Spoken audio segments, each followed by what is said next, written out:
TWM podcast.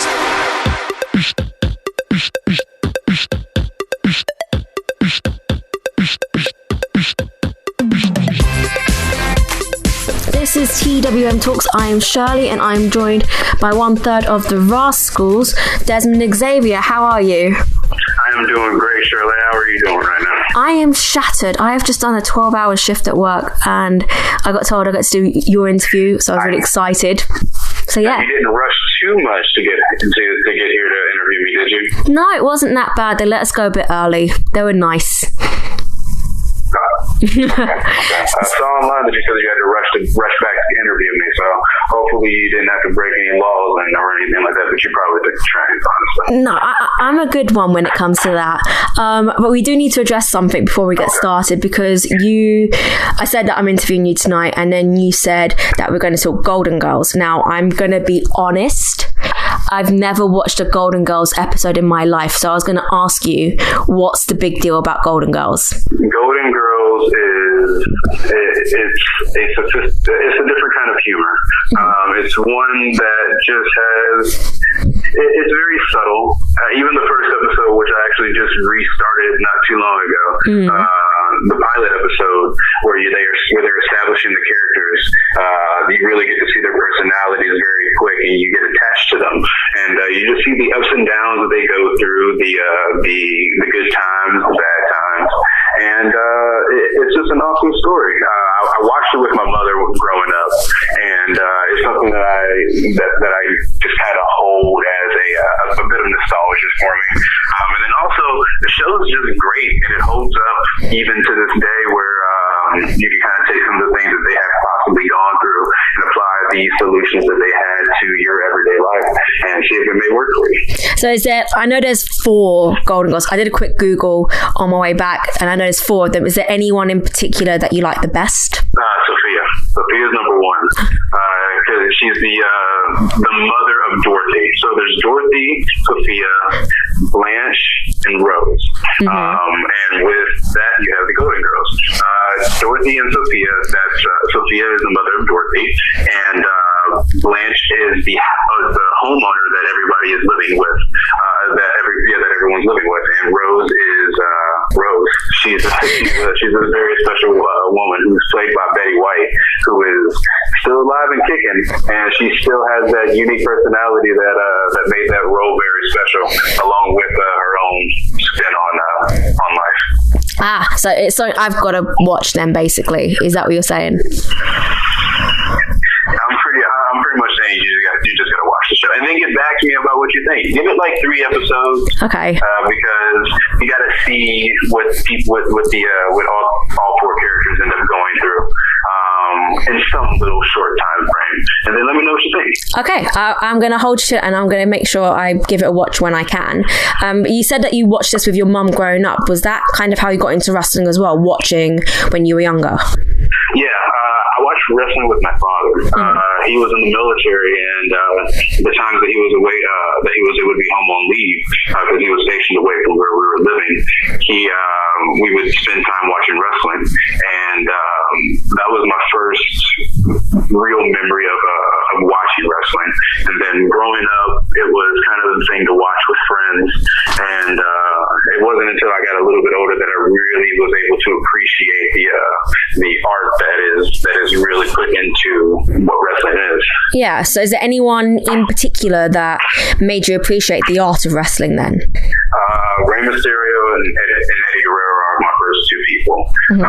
They really showed me that you can paint a picture with not only just your words, because of the amount of badgering back and forth between the 2, but also the athleticism, the raw emotion that was in the match that I'm speaking about is the iconic Halloween Havoc match. Right. So with that match, it was a showcase of cruiserweights that was not necessarily seen before, and they kind of showed that you can do that smaller guys can do a lot more than just do flips, but they can do flips and make them look good along with Yeah, because it seems like there's been a bit of resurgence in that cruiserweight style in America. Would you say that you're someone who wants to make sure that continues going, especially into the next decade, make sure that cruiserweight style is celebrated, not just for high-flying flips, but for the technical aspect as well? Yes, and not necessarily just technical as well, because there's people that are able to do different kind of styles along with it. There's people that can be brawlers that have a high flying style as well. It's nice to have such a unique contrast to make yourself stand out a bit more. And that's one thing that I really try to pass along to people that ask me for advice and things like that, is just try to be as unique as possible, but don't have to force anything. Just allow yourself to be who you are, and it seems like people are really starting to take the people that are more comfortable with who they are naturally, instead of trying to force and fake and be something that they're not. Yeah, and I think that comes across in your trio, the Rascalz. Like, I've seen you live before, and you can tell that it's the three of you just being yourselves and having a great time with it. So I've seen you at Fight Club, I've seen you at Riptide recently, and you can really tell that you've really honed who you are as people and as wrestlers, and then that connects with the audience. And yes, and go ahead, sorry. I was going to just ask. I was going to ask, how did the Rascalz faction kind of come about? How did you know that Trey and Zach were like the ones you wanted to partner up with? It kind of just happened, and that's when you know that it's meant to be. We all fell into place with each other. I met Zach through a seminar, and we became best friends through that. I moved away, and then Trey ended up becoming best friends with Zach. Yeah. And then I moved back home, and then we all three just ended up becoming best friends with each other. We have that healthy blend of like sibling rivalry, to where we're constantly trying to push each other, not just professionally, but like personally as well, to be better men inside and outside the ring. And it's kind of hard to find people like that in this industry that actually care for the best for you, without that bias or that ulterior motive mind state, where they are only looking out for the benefit of themselves underlying. Like, I 100% want the best out of those two. Yeah. And I know that they want the exact same thing for me. So having that trust that each other creates a bond that most people are not really able to reach, not only in just one person, but having it in two people is very unique. Yeah, and do you think that that's now being reflected in the Impact locker room? Because over the past year, it's completely changed from what it was, and you can see that it's now that healthy competition between a group of people, not just men, it's women as well, wanting to push each other. Do you see that reflected now in the Impact locker room?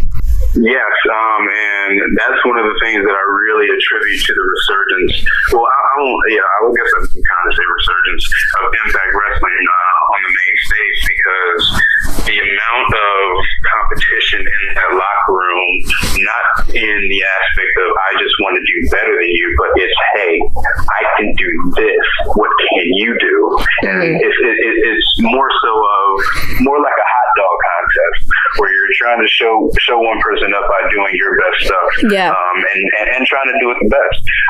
But it's not to belittle the other people that we have in the locker room. It's more so just to showcase, like, hey, I can perform here, you can too as well. Let's all be up there, so that what we are able to put out there for the people is something special.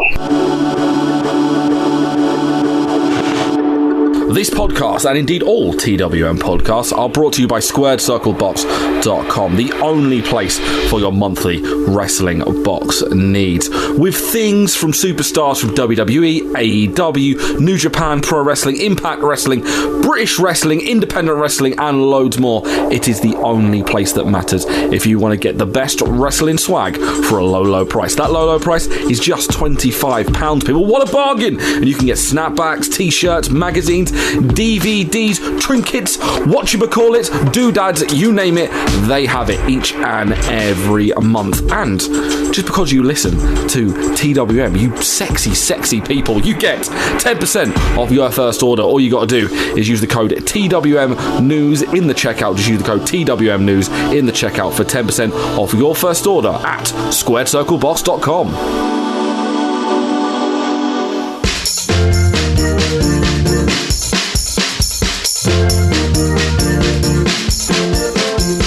Why not spread? I said, why not spread the gospel of the TWM squad with some of our lovely merch over at Teespring? We have t-shirts for all shapes and sizes, hoodies, sweatshirts, mugs, stickers, and loads more. Also, just for listening to this podcast, you can get 10% off your order. I said using the code podcast. That's podcast. Once again, podcast in the checkout for 10% off at teespring.com/stores/TWM-wrestling-merch. That's right. Praise. Testify. Yeah, and I think especially I've got back into Impact because of, you can see that attitude change. It's like that shift in culture in the locker room, and it's nice to see that that's happened to what essentially a really good group of people in the locker room now. Would you agree with that? There's a good group of people who have that same motivation of, we're now going to show that we're back on the form we were way back when. I'm very big on karma and like the energies of certain things, and I felt like there was going to be a shift where people that were out there doing good in wrestling, looking out for people, helping the progression of those people that really needed it, they're starting to get their due. Like, they're starting to get the opportunities to really showcase what they can do, because they often were overlooked because it wasn't their time. But now it is their time, and now they're getting this chance to really shine. And it's a beautiful thing, because it's really talented people that are in these positions now. So the landscape of professional wrestling is absolutely ridiculous on a talent team. But at the exact same time, there's a lot of good people with really good hearts that are on the top of that landscape, making things work. So I'm very happy with the direction that wrestling is going. I'm really very happy for the amount of competition that we have going on as well too, because it's just going to do nothing but complete the renaissance that we're going to have of professional wrestling that we're having, or the renaissance of professional wrestling that we are having right now. Yeah, and I think it's not just in America, it's now happening around the world. And like, you've been out in the UK quite a lot and seen how the British scene's resurged in the past 5 years, I'd say. Is there anyone in the British scene that you'd want to see in Impact that isn't there already? Wow. Honestly, there's a number of people. Bill Nelson is probably one of the major ones that I would love to see do some stuff with Impact. Chris Ridgway is another one that I would really love to see some stuff done with. Dan's awesome. He's another great one as well. And there's so many that can really be named off, that once they're just given an opportunity to be seen and showcased, the sky's the limit with every single one of the individuals. The amount of people that can perform at a very high level is very high right now. So like, it's really keeping people that are in certain positions on their toes and keeping them proficient at what they're needing to do, because if they slip up, they can lose their spot. And there's people that are just as talented and even hungrier that are really wanting to have those spots next. So it's I really enjoy it. It makes it feel like a sport. And that's one thing that I feel that people forgot about professional wrestling, that yes, it's entertainment, but it's it's also something that's a sport as well. Yeah. We train for this, not just wrestling wise, but working out in the gym as well. So I can consider that an athlete, and an athlete plays a sport. So we're professional athletes. And I think it's quite nice to have like those international connections. Like you just mentioned someone like Chris Ridgway, who is killing it in Japan right now, and has been killing it throughout the year in Japan. And is it nice to have those links in the UK? So I can go and face Chris Ridgway, or I can go and face someone like Chuck Mambo or TK Cooper. How does it feel to be able to have that international vibe in wrestling now? It's very smart to do, because you are able to bring attention to not only just an international superstar, but also bring in the fan base that that international superstar has as well. So it's helping. And being able to have not also is it going to help with exposure for both people on both ends, but it's also going to help inside of the locker room as well. Yeah. For somebody to be able to work a different style, because not all the time are people able to travel over to the UK or over to Japan or to Mexico and be able to wrestle a different style, something that somebody was traditionally trained in. Yeah. It's just something that they caught up with at a seminar. So it's special to have that kind of connection with international companies and things like that, to be able to have that talent exchange, or to just have people that are kind of like liaisons that travel out to the company, like myself, Zach, and Trey do often, where we have the freedom to go to the UK, Mexico, Canada, or Japan, and wrestle with a lot of the top name companies and bring more attention to Impact Wrestling the way that we have. Yeah. So now this is my last question before we wrap up. We're now coming to like the close of this decade. What are you hoping happens with wrestling in the next decade? Because so much has happened this decade. What are you hoping for now going into this next decade? I pray that everything continues the way that it's going, because right now we're on a huge major upswing, and with that huge upswing, we can't let the turn of a decade be the thing that kind of says that that's the end of this wave that's kind of being created right now. Like, we can kind of make this thing happen however long that we decide to. It's all just depending on what people are willing to do. Yeah. So one thing that I would just say is just continuation or progress is one thing that I would really hope to have happen, because it's just going to do nothing but make this sport that we have grow to a scale that is something that we never really imagined. Like, this is something that was done at a fair in previous stages, and now it's being performed in stadiums. So, like, you never know what can happen if you put certain people in certain positions and allow them to do the things that they're destined to do. Yeah, so that's actually a really nice way to put it, I think. Just make sure everyone just continues to push the bar and see where we can go with it in this wonderful world of wrestling. Exactly. Right. I'm then going to let you get the opportunity it's a pretty amazing world, too. Yeah, when you think about it, it could be really bizarre in its own way. But I think that's just proof of wrestling this decade, how crazy it's got and how big it's got again. Yeah, it's no longer the taboo thing. No. Well, it's still somewhat taboo, but taboo is kind of not taboo anymore. So, in a sense, it's still out there. It may not be to the same level as it was in the mid '90s to the early 2000s, but it's definitely on its way to getting back to that level. Yeah, but thank you very much for your time. I'm going to let you now plug any social medias or anything else just to wrap up this interview. So, mic's all yours. Well, guys, thank you for taking the time to listen to me ramble on about life and other things. And Golden Girls. On Instagram and Twitter at Dezmond Xavier, DezmondXavier.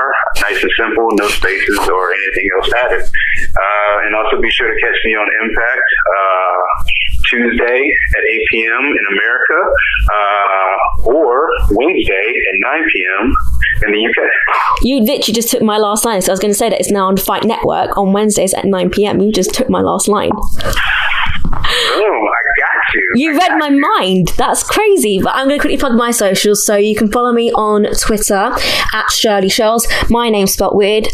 You'll be on TWM's website in case you don't know. You can follow TWM on at TWM Wrestle and go to twm.news for all your latest coverage on wrestling.